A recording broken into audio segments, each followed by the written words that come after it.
iba en medio de la multitud y la guiaba hacia la casa de Dios, entre cantos de alegría y alabanza, en el júbilo de la fiesta.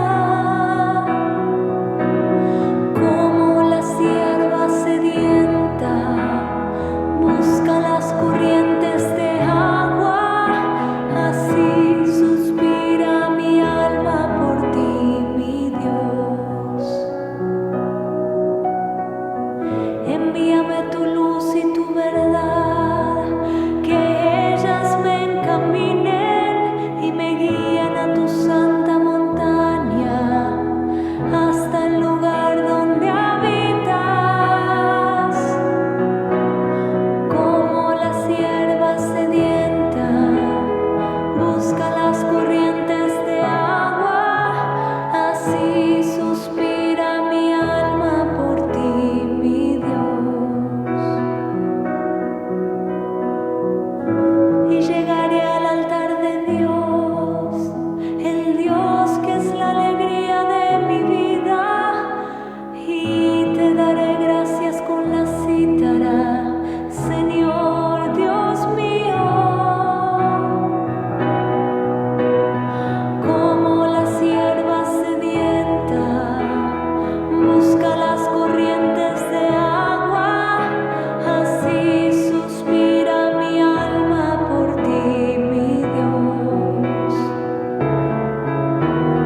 Como la sierva sedienta busca las corrientes de agua, así suspira mi alma por ti, mi Dios. Muy buenas noches, queridos hermanos, bienvenidos una vez más a esta Sagrada Eucaristía, momento de encuentro con nuestro Dios al terminar nuestro día, al finalizar la jornada. Nos ponemos en torno a esta mesa sacramental y juntos como hermanos compartimos de este sacramento de amor, del cuerpo y la sangre de Jesucristo.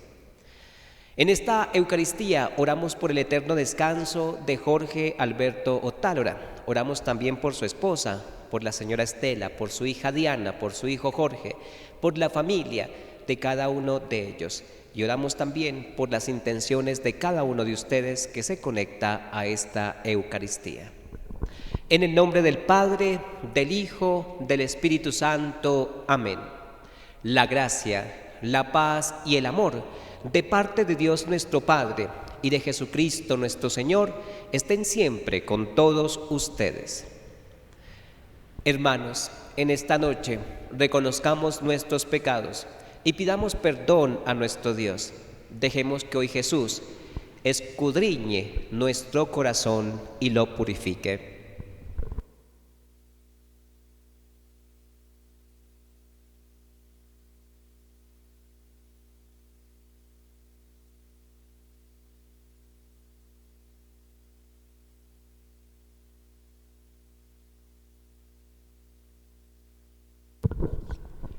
Yo confieso ante Dios Todopoderoso y ante ustedes, hermanos, que he pecado mucho de pensamiento, palabra, obra y omisión. Por mi culpa, por mi gran culpa. Por eso ruego a Santa María siempre Virgen, a los ángeles, a los santos y a ustedes, hermanos, que intercedan por mí ante Dios nuestro Señor. Dios Todopoderoso, tenga misericordia de nosotros, perdone nuestros pecados y nos lleve a la vida eterna.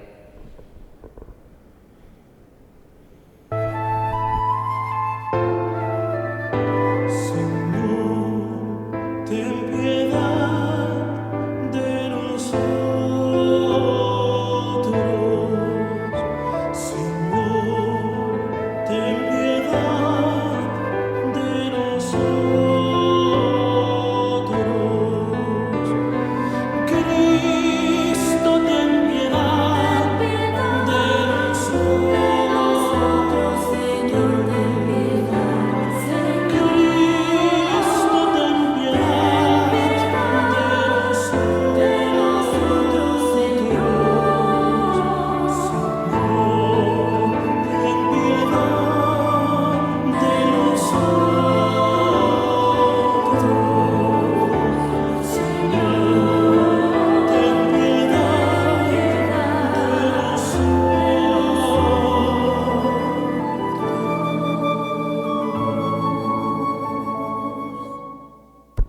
Oremos.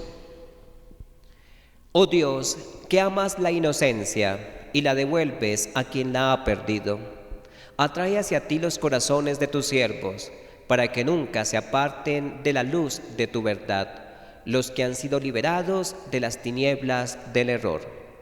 Por nuestro Señor Jesucristo, tu Hijo, que contigo vive y reina y es Dios por los siglos de los siglos. Escuchemos la palabra de Dios. Lectura del libro de los Hechos de los Apóstoles. En aquellos días, unos que bajaron de Judea se pusieron a enseñar a los hermanos que, si no se circuncidaban, conforme al uso de Moisés, no podían salvarse. Esto provocó un altercado y una violenta discusión con Pablo y Bernabé, y se decidió que Pablo, Bernabé y algunos más de entre ellos subieran a Jerusalén a consultar a los apóstoles y presbíteros sobre esta controversia.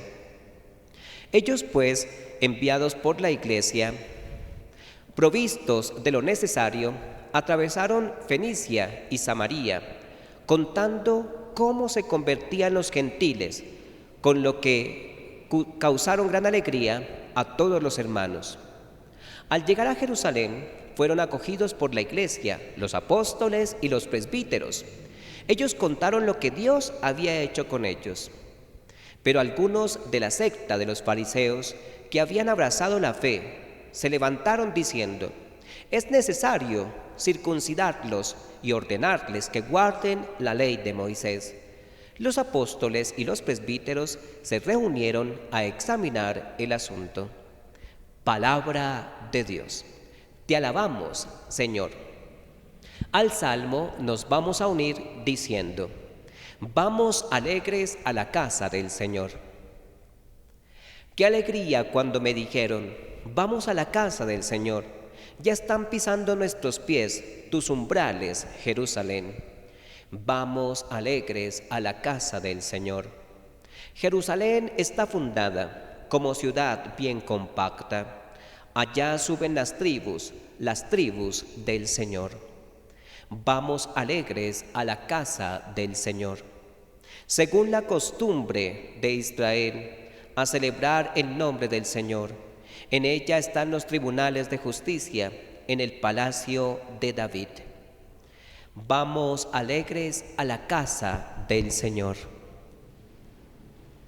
Busca primero el reino de Dios y su justicia divina, y lo demás añadido será. Aleluya,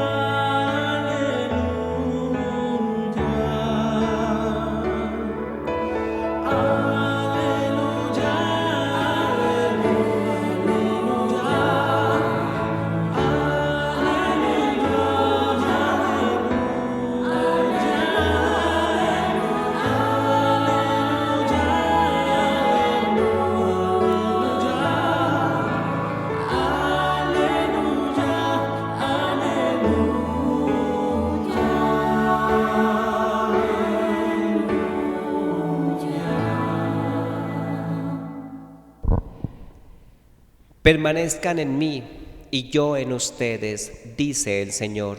El que permanece en mí da fruto abundante. El Señor esté con ustedes. Lectura del Santo Evangelio según San Juan. En aquel tiempo dijo Jesús a sus discípulos: «Yo soy la verdadera vid, y mi Padre es el sembrador. A todo sarmiento que no da fruto, en mí lo arranca, y a todo el que da fruto lo poda, para que dé más fruto. Ustedes ya están limpios por las palabras que les he hablado. Permanezcan en mí y yo en ustedes. Como el sarmiento no puede dar fruto por sí si no permanece en la vid, así tampoco ustedes si no permanecen en mí. Yo soy la vid, ustedes los sarmientos. El que permanece en mí y yo en él, ese da fruto abundante, porque sin mí no pueden hacer nada. Al que no permanece en mí, lo tiran fuera, como el sarmiento, y se seca. Luego lo recogen y lo echan al fuego, y arden. Si permanecen en mí y mis palabras permanecen en ustedes, pidan lo que desean y se realizará. Con esto recibe gloria mi Padre, con que den fruto abundante, así serán discípulos míos. Palabra del Señor. Gloria a ti, Señor Jesús. Queridos hermanos, una breve reflexión a la luz de las lecturas del día de hoy. Nos encontramos como primera lectura del libro de los Hechos de los Apóstoles, la primera controversia a nivel dogmático, teológico, que nace en las primeras comunidades cristianas, que fue el caso de la circuncisión, si era necesario o no circuncidarse para poder entrar a ser parte de las comunidades cristianas y con ello entrar a ser parte de aquellos que se iban a salvar gracias a las promesas de Jesucristo. Pero como las primeras comunidades religiosas cristianas se conformaron por medio de diferentes culturas, también de diferentes pensamientos, pues vemos aquí la controversia de pensamiento. Dicen que unos judíos conservadores se convirtieron al cristianismo, al catolicismo, y cuando empezaron a enseñar las enseñanzas de Jesús, pues también en su mentalidad estaba la ley de Moisés. Y en la ley de Moisés se dice que todo varón se tiene que circuncidar. Entonces, ¿qué dicen ellos? Bueno, pues también es necesario que ustedes se circunciden, que hagan la circuncisión. Entonces, Pablo dice no, y Bernabé tampoco están de acuerdo. ¿Por qué? Porque hacer circuncidar también a una persona adulta es además de que es complejo a nivel, digamos, anémico, corporal, es complejo porque queda muy débil la persona, pues también dicen que no es necesario. ¿Por qué? Porque Jesús en sus enseñanzas jamás lo dijo. Pero como estos judíos eran tan conservadores, pues entraron en discusión y una discusión fuerte contra Pablo y Bernabé. Entonces, ¿qué hacen ellos? No, vámonos a Jerusalén y vamos a hablar con aquellos que conocieron a Jesús. Es decir, con los apóstoles, y que los apóstoles nos digan si es verdad o no que se tienen que circuncidar para poder ser parte de las primeras comunidades cristianas. Entonces van a Jerusalén, se encuentran con los apóstoles y los presbíteros de Jerusalén y les ponen en la mesa esa problemática a nivel dogmático. Este fue el primer concilio de la Iglesia Católica. Muchas personas dicen que el primer concilio fue el concilio de Nicea, pero el concilio de Nicea fue solamente cuando la Iglesia Católica ya era la religión del Estado, es decir, del Imperio Romano, pero aquí todavía no. Hasta ahora están naciendo las primeras comunidades cristianas, pero este es el primer problema a nivel dogmático, si es importante o no circuncidarse. Después se llegará que no es necesario circuncidarse para la salvación, si no, nosotros todavía estaríamos circuncidándonos. Para nosotros, la entrada a ser parte de la familia de Dios es el bautismo. Para los judíos, aún en su religión, está el Bar Mitzvah, pienso que es el sacramento, digámoslo así, una inflación, el sacramento como ese acto litúrgico para que ellos hagan parte, digamos, del pueblo de los judíos, que es la circuncisión. Pero entonces la pregunta que nos nace aquí en este momento de la reflexión es: ¿cuándo la Iglesia Católica se vuelve religión del Estado? Y es decir, ya después de eso podríamos hablar de concilios, aunque teológicamente el primer concilio que tuvo la Iglesia Católica para solucionar fue el de la circuncisión, cuando estaba Pablo, Bernabé y los demás apóstoles. Ustedes me dirán, bueno, ¿pero qué es un concilio, padre? Bueno, un concilio es cuando se reúnen todas las autoridades representativas de la Iglesia Católica, se reúnen para discutir sobre un tema importante para la Iglesia Católica. Como la Iglesia Católica es una institución, pues tiene que caminar por un mismo camino, ¿no? No pueden coger caminos distintos, no, todos estamos en común unión y vamos a caminar por un mismo camino. Entonces, cuando hay alguna duda sobre algún problema teológico o dogmático, entonces toda la Iglesia Católica, en cabeza de sus representantes, en este caso de los obispos, de los cardenales, pues se reúnen para discutir sobre ese tema. Luego se toma ahí la resolución y se comunica a toda la Iglesia. Toda la Iglesia acepta las resoluciones que se tomaron y caminan siempre por una misma vía. Ese es un concilio. Entonces aquí fueron a Jerusalén para solucionar ese problema de la circuncisión. Los apóstoles después dirán que no es necesario, y entonces se tomará ese camino y así se enseñará. La entrada será el bautismo y ya. Entonces, ¿cómo la Iglesia llegó a ser Iglesia del Estado o del Imperio Romano en aquella época?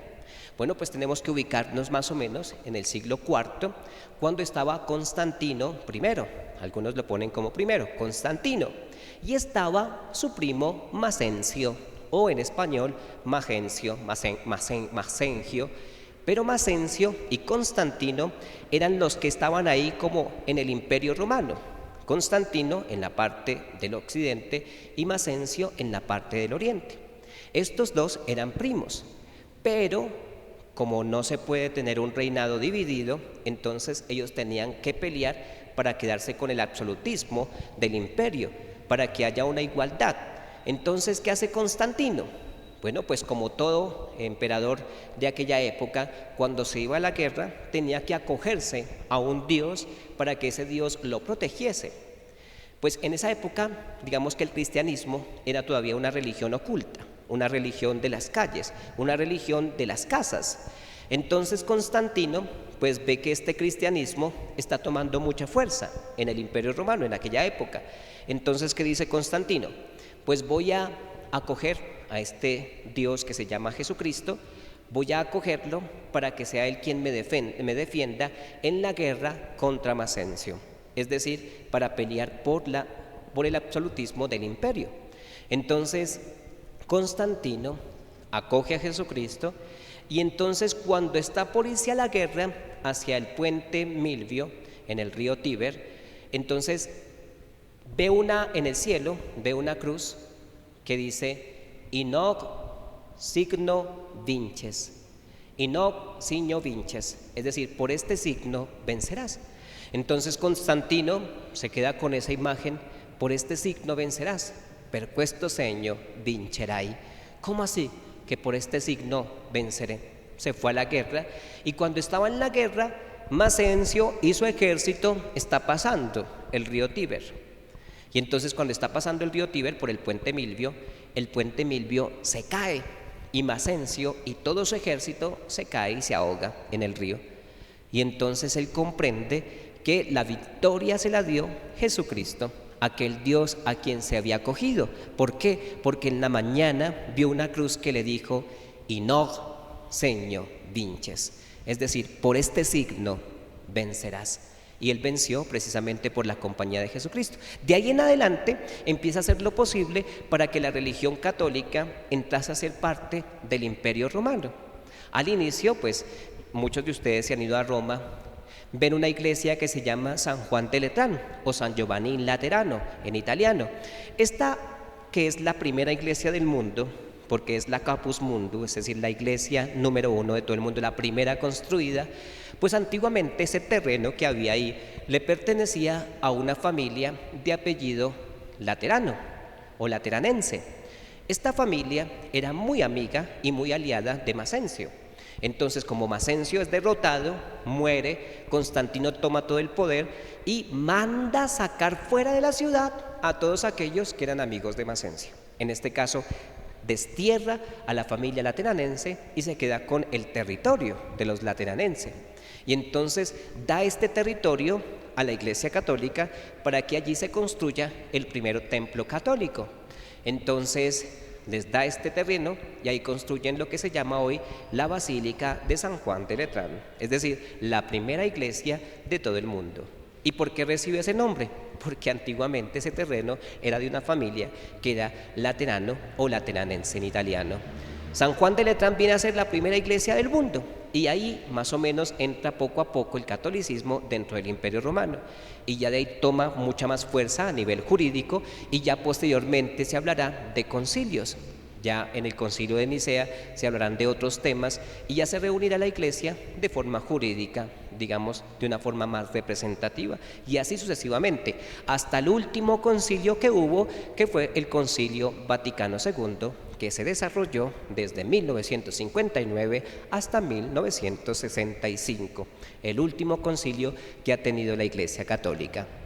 Pidámosle hoy al Señor que con su gracia ilumine su Iglesia, y que nos dé la gracia también a nosotros de recibir su Espíritu, porque en el Evangelio hoy el Señor nos dice que Él es la vid verdadera y el Padre es el labrador y nosotros somos sus sarmientos, y que solamente nosotros podemos dar frutos verdaderos si estamos unidos a la vid, y la vid si está bajo el cuidado del labrador, que es el Padre, y por supuesto inspirada siempre por el Espíritu Santo, que es el que hace crecer todas las cosas. Que hoy el Espíritu Santo también acreciente nuestra fe.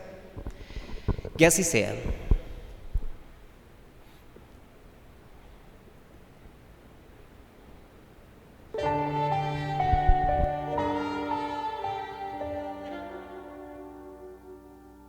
Ya no eres pan y vino,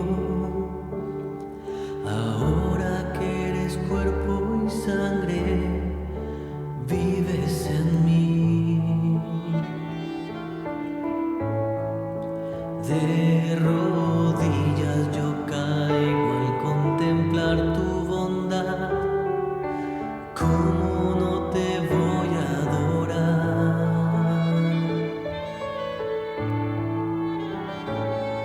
Mientras te pierdes en mis labios, tu gracia va inundando todo mi corazón. Por esa paz que me llena de alegría mi ser, ¿cómo no te voy a adorar? Señor Jesús, mi Salvador, amor eterno, amor divino, ya no falta nada, lo tengo todo, te tengo a ti. Ya no falta nada, lo tengo todo, te tengo a ti. Dueño y rey del universo. Oren, hermanos, para que este sacrificio mío y también de ustedes sea agradable a Dios Padre Todopoderoso. El Señor reciba de tus manos este sacrificio para alabanza y gloria de su nombre, para nuestro bien y el de toda su santa Iglesia. Concédenos, Señor, alegrarnos siempre por estos misterios pascuales, y que la actualización continua de tu obra redentora sea para nosotros fuente de gozo incesante. Por Jesucristo nuestro Señor. El Señor esté con ustedes. Levantemos el corazón.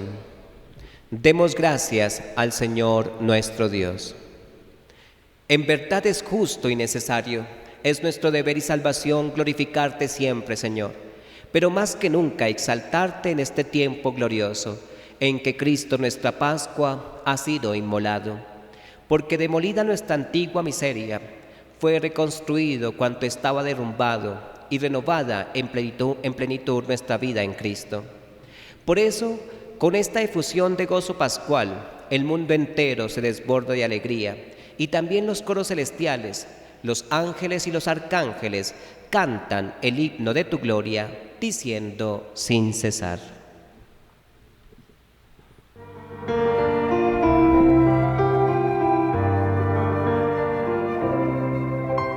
Santo, santo, santo, santo es nuestro Señor.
Santo eres, en verdad, Señor, fuente de toda santidad.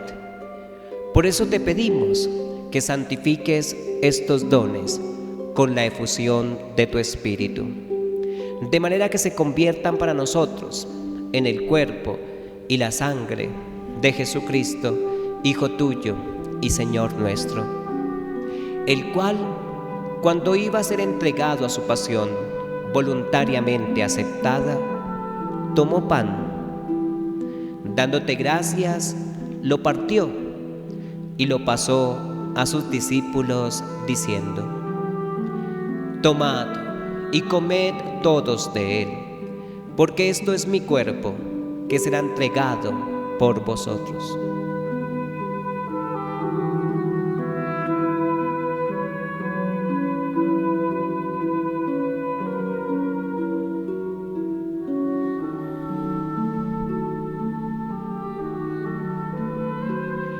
Del mismo modo, acabada la cena, tomó el cáliz y dándote gracias de nuevo, lo pasó a sus discípulos diciendo: Tomad y bebed todos de él, porque este es el cáliz de mi sangre, sangre de la alianza nueva y eterna, que será derramada por vosotros y por muchos para el perdón de los pecados.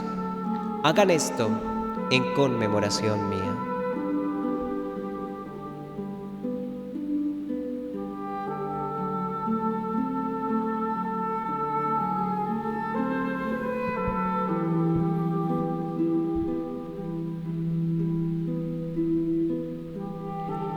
Este es el sacramento de nuestra fe.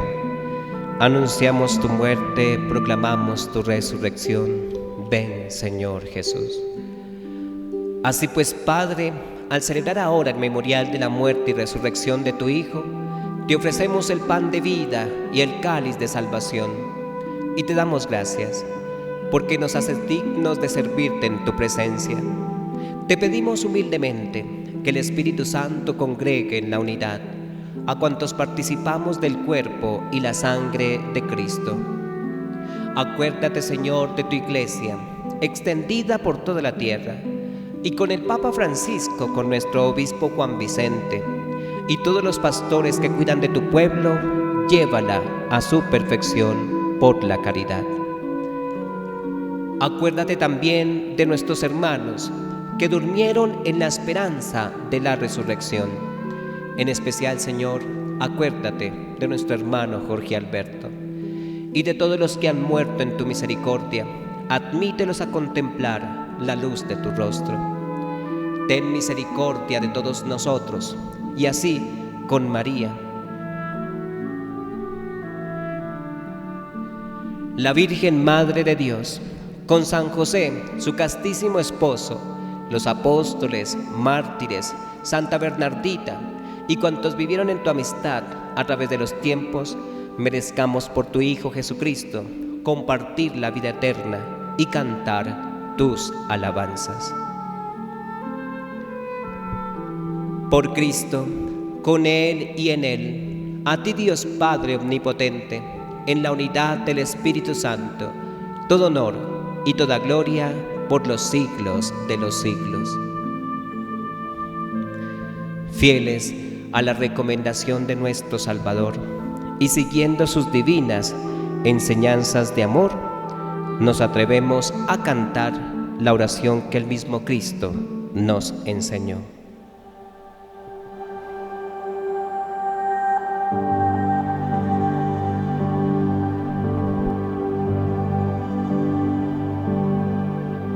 Padre nuestro que estás en el cielo, santificado sea tu nombre. Venga a nosotros tu reino y hágase tu voluntad, así en la tierra como en el cielo.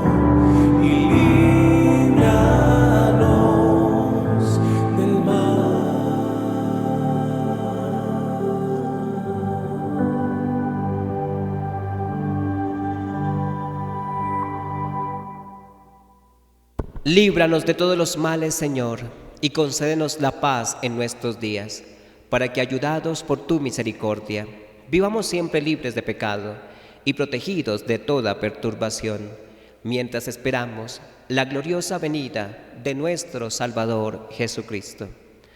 Tuyo es el reino, tuyo el poder y la gloria por siempre, Señor. Señor Jesucristo, que dijiste a tus apóstoles: la paz os dejo, mi paz os doy. No tengas en cuenta nuestros pecados, sino la fe de tu Iglesia, y conforme a tu palabra, concédenos la paz y la unidad. Tú, que vives y reinas por los siglos de los siglos. La paz del Señor esté siempre con todos ustedes. Compartamos como hermanos un gesto de paz.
Hermanos, este es Jesucristo, el Cordero de Dios que quita el pecado del mundo.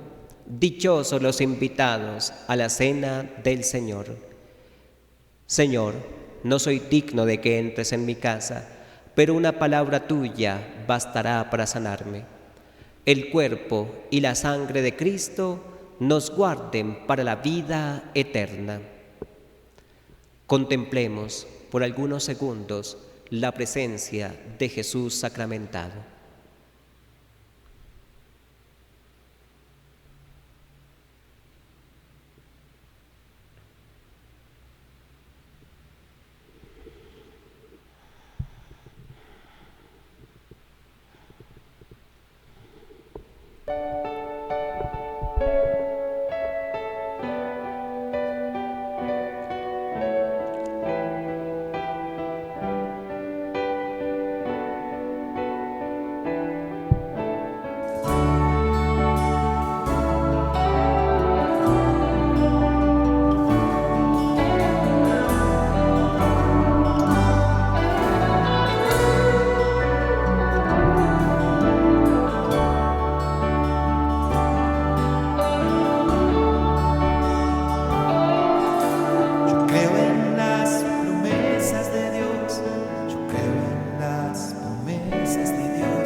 Oremos. Escucha, Señor, nuestras oraciones, para que el santo intercambio de nuestra redención nos sostenga durante la vida presente y nos dé las alegrías eternas. Por Jesucristo nuestro Señor. El Señor esté con ustedes. Y la bendición de Dios Todopoderoso para ustedes y sus familias, en el nombre del Padre, del Hijo, del Espíritu Santo. Amén. Por Jorge Alberto, dale, Señor, el descanso eterno. Dale, Señor, el descanso eterno. Dale, Señor, el descanso eterno. Que el alma de tu siervo Jorge Alberto, por la misericordia de Dios, descanse en paz. Y queremos también consagrarnos a nuestra Virgen María, diciendo: Dios te salve María, llena eres de gracia, el Señor es contigo, bendita tú eres entre todas las mujeres, y bendito es el fruto de tu vientre Jesús. Santa María, Madre de Dios, ruega por nosotros pecadores, ahora y en la hora de nuestra muerte. Amén. Que pasen feliz noche, que Dios los bendiga siempre.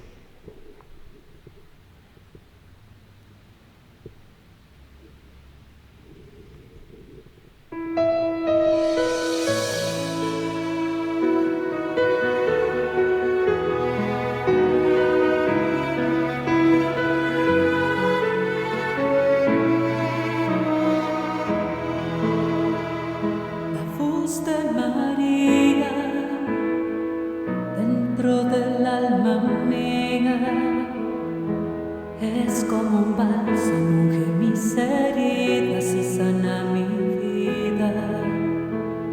La voz de María, dulce melodía, acerca mi corazón cada vez más al corazón de Jesús.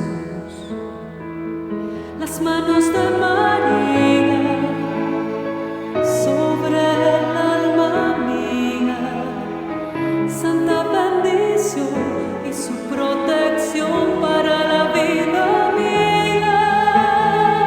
La voz de María, las manos de María, su sonrisa dulce que me hace cantar. Eres madre mía.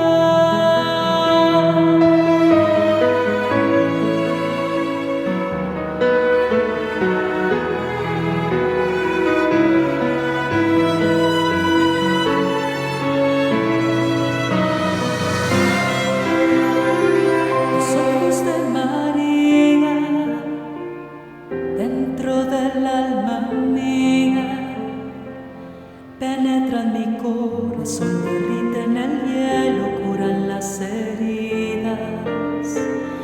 El amor de María, dulce poesía, susurra mi corazón cada vez más el nombre de Jesús. Mirada de María, dentro del alma mía, su gran ternura, espléndida belleza, inmensa armonía.